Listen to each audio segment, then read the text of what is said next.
Let's go live now to the member for Kennedy, Bob Katter. Bob, thank you for your time. It's an area you've represented for so long. It knows about natural disasters. Can you give our viewers a sense of what you've seen and the extent of the damage that has been inflicted upon your region? I heard the Mayor say, this is the worst cyclone ever. I mean, the towering ignorance of these people is extraordinary. I mean, this is really mild compared with the 29 cyclone or Larry. It's hardly a cyclone at all. But, that's piece of debris. It was just at my feet. That was 20 foot above my head 24 hours ago. I'm under 24 foot of water where I'm standing now. But that's by no means the worst cyclone. Far from it. But all of our communications are cut. I've got Les Blennerhassett here. They cut a lot of Australia's fruit and vegetables, a significant proportion. Our major growing area up on the Atherton Tablelands, Mareeba, is completely cut off. All three pathways to the coast are all cut yet again. One little tiny tunnel and we've got open ground forever. But the government can build 36 kilometres of tunnels in Brisbane, but they can't find 1 kilometre of tunnel for the million people that live in North Queensland. 1.5 million live in Brisbane, 1 million live up here. Well, where's our tunnels? We've got none at all. And we're completely cut off yet again. And people like Blenner's Transport, they can't carry anything because they can't get over the Great Dividing Range. Well, no one else goes over the Great Dividing Range. They go through it in tunnels everywhere else in the world. But they have no difficulty, and he just said this, the new Premier, they have no difficulty in finding $40,000 million for the Olympic Games and $60,000 million for their ratbag alternative energy proposals that are going to see the lights go out in 4 years. That's not my opinion. Ring up AEMO and ask them. So it's $100,000 million in two one-off items from a budget of $55,000 million. They really are the cleverest government in Queensland history. And the other possibility is, of course, bankrupt. That's the other possibility. Bob Katter, have you got any update on how many of your constituents are cut off now by the floods post-Cyclone Jasper? Yeah. As far as I can make out, there are 60,000 up on the Tablelands. We just heard from north of Cairns. There'd be another 20,000 there, I suppose. So there'd be the best part of 100,000 people are cut off as we speak.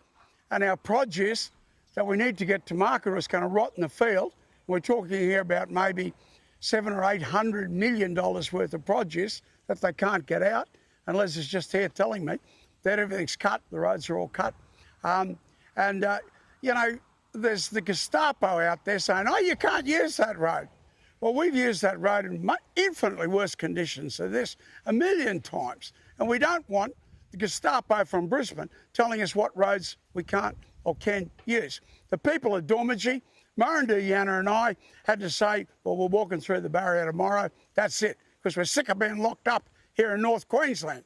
Do you think for 1 second if they were locked up in Brisbane that there wouldn't be alternative methods put in place? No, of course there wouldn't. But the million of us that live up here, and remember, there's only 1.5 million people in Brisbane. There's 1 million up here. They got 36 kilometres of tunnels. We've got none. And we desperately need them right now to get our produce to market. Do you welcome the support from... sorry to interrupt, but I was just going to say, do you welcome the support from the Albanese government with the ADF to be deployed out of Townsville up to far north Queensland to provide the food and other supports? Now, we asked for them on standby, and they put them on standby at our request almost immediately, so I couldn't fault the federal government. Now, look, the federal government's done their job. They put the reinsurance pool in. 1 in 4 houses in North Queensland is not insured. Our insurance is 3.5 times the cost of insurance throughout the rest of Australia. We had 2 cyclones, right? Now, a reinsurance pool was set up, so when we have another cyclone, the reinsurance pool is tapped, and the insurance companies are not out of pocket. Now, the insurance company has completely ignored the reinsurance pool, and ASIC, I think these people need to be locked up. They're taking their money under false pretences. And just to go back to Blennerhassett, there's a bloke there on 94 companies he's on. He doesn't pay them like millions of dollars, and they do nothing about it. ASIC does nothing about it. The insurance companies have taken the reinsurance pool worth $15,000 million, and they've got it at their disposal, and yet they have continued to charge us 300% less than the rest of Australia. And with the result that a quarter of the houses are not covered. So I don't know how many houses are damaged. There'll be thousands of houses very badly damaged. Our candidate, Bruce Logan, Cedar Cook, he'd probably win that seat too, but his house is virtually demolished completely. Just to quote one example, the first person I rang up, and his house is seriously damaged. Well, I don't know how many are damaged, but a quarter of them are not insured as a result of ASIC not doing their job. Now, it's about time the government not only started sacking these bastards, but suing them for their liability. They're paid to do a job, they're not doing it. Member for Kennedy, Bob Katter, we appreciate your time as always.